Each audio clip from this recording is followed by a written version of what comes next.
Rolling. We set? I have 128. I'm sorry. Camera's rolling. Stand by for speed.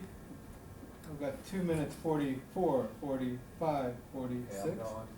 Okay, it's all yours. Sorry, Great. Jen. So I would love to know how you do everything. You have a really great business. You have 2 great kids. You have a husband you love. This is not making sense to me. How does it all happen? It's really nice. I'm really blessed, I feel. But somehow I always felt as a woman, as a homemaker, my duty should not be ever left if I think about business. So I had to stretch myself more than what I can do. And while I was stretching myself, I really developed the capacity to stretch myself. But you also talked a little bit about how you arranged it all. That was very clever. Yeah, in fact, when I started with my operations, I mean, like I took the rented premises, they were very close to my house. Why I had that was because my kids were young and I always wanted them to feel secure, that I'm always available to them, even if they call me. It's just 2 minutes away and I can come back home. And I never left my child crying. Anywhere I had to go, I always made them sure that they know about it. And I made them really happy about it, and that's what keeps them really nice. I mean, they're very independent. They're very independent. They are not like. In fact, when I see women, the ones who are homemakers who stay back at home, their kids are the ones who really pampered. They cry all the time. They want this. They want that.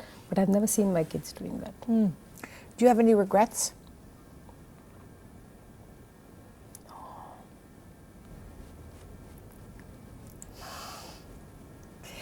When you're 90 years old, this is many, many years, and you're sitting on your porch looking out at the school and thinking over what you've accomplished, what will you want to remember?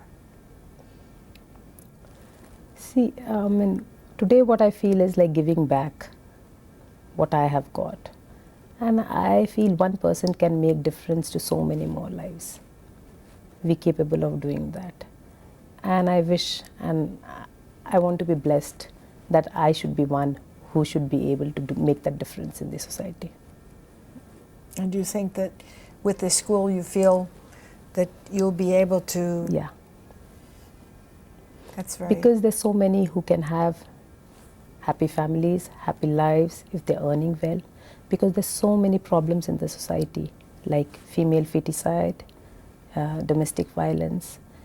They are all a result of not having enough finances, enough money to cater to the needs. Indian family would think, if a girl child is born, the parent might have to give dowry, and so they don't want to have a girl child. But why?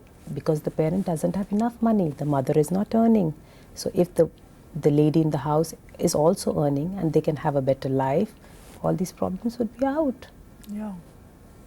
So your school, in a way, is helping all of these women. Yeah. The women that are coming, are they all like you? Do they all have a drive to become independent, or what is it that is bringing them to your school? Yes, the scenario is changing. Initially, the girls just took education because education was a part of lifestyle.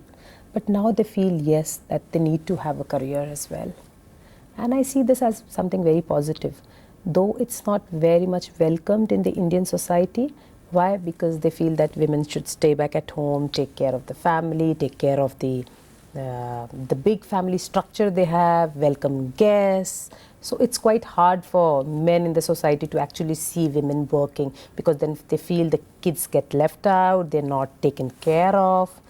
Anyway, they can't be taken care of in the same fashion if the mother is all way at home. But I feel there's more to self-satisfaction as well, because when you learn so much, you also want to do something. It's just not cooking all the while. How does your mom feel about you being the head of this school? She feels proud. She says, "You've made me proud. I wanted my kids to do something and you are the one who's given me that name. I feel proud," she says that. And what does your father say? My father doesn't say much, but yes, definitely he was. But he wants to see me at a much better position where I am today. Then, What would he want for you? no, he wants me to be more strong in the sense, get better heights. Aha. And so this is your fashion university. Yeah. Uh-huh. And at one point of time, I even feel like, I really want to get into politics. And people told me back, you have those, you have the communication skill, you have those things and you can.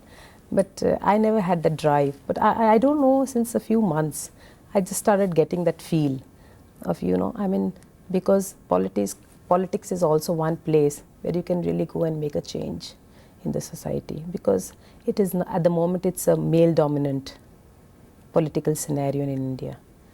And women need to get that place. And because they perceive so many things very differently. What would you most like to change?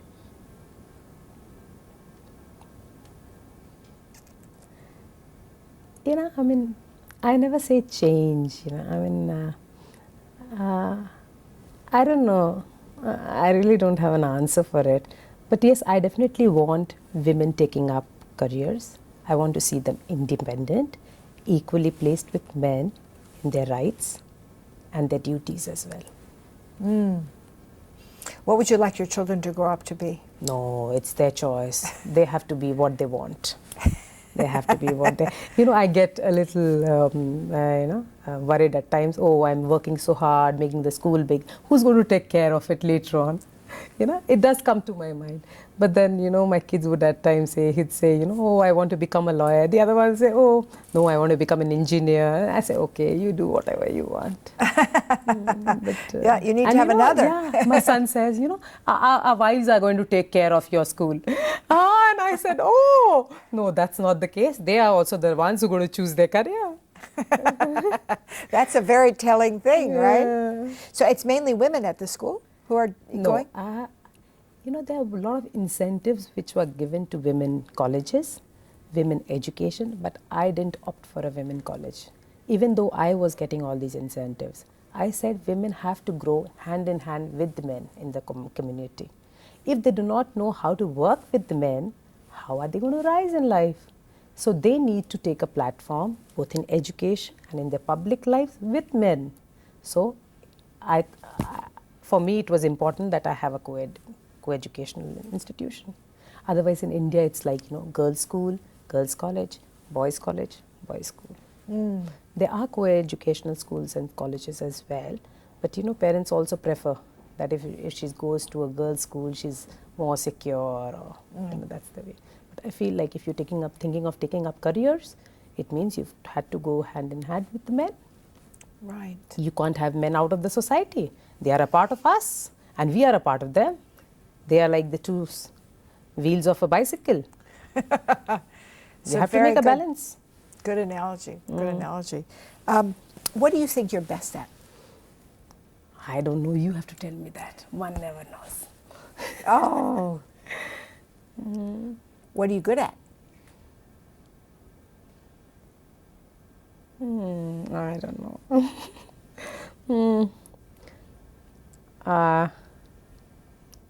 Maybe my communication skills. I'm able to reach out to people. I can get across them. Do you ever get scared, Archana? Have you ever been afraid that you might not succeed? Or that it does come to me in my mind, especially when I'm at this phase of my life where I've made huge investments. But I say, what can be the worst? What can be the worst? My talent, my strengths, nobody can take away from me.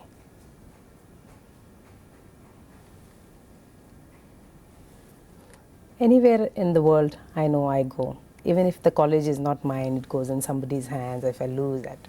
But no, that can never be possible. I know that. So you feel secure that... Yeah.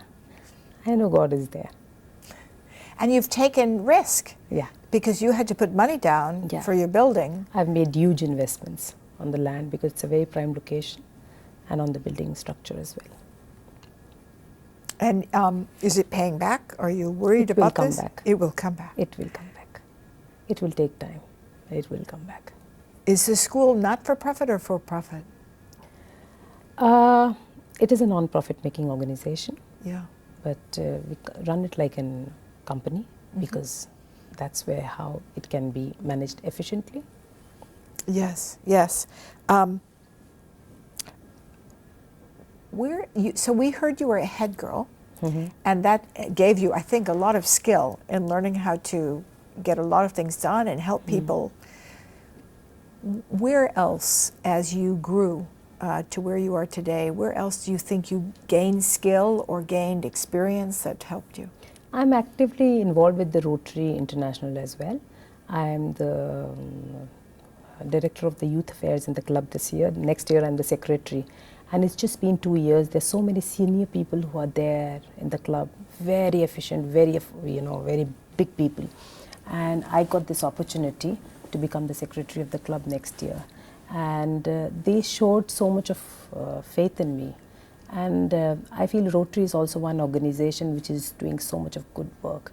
I went for the GSE, that's a group study exchange program of the Rotary Foundation. I happened to visit Switzerland for 6 weeks, and that was one of my lifetime experiences. I got to meet so many people. I stayed with their families, and the way they treated us, the things that we saw in Switzerland, that was amazing. And this trip, I would say, is going to make an immense impact on me. And it has, in fact. And what I got to see here, the global culture, people, the business environment here, it's amazing.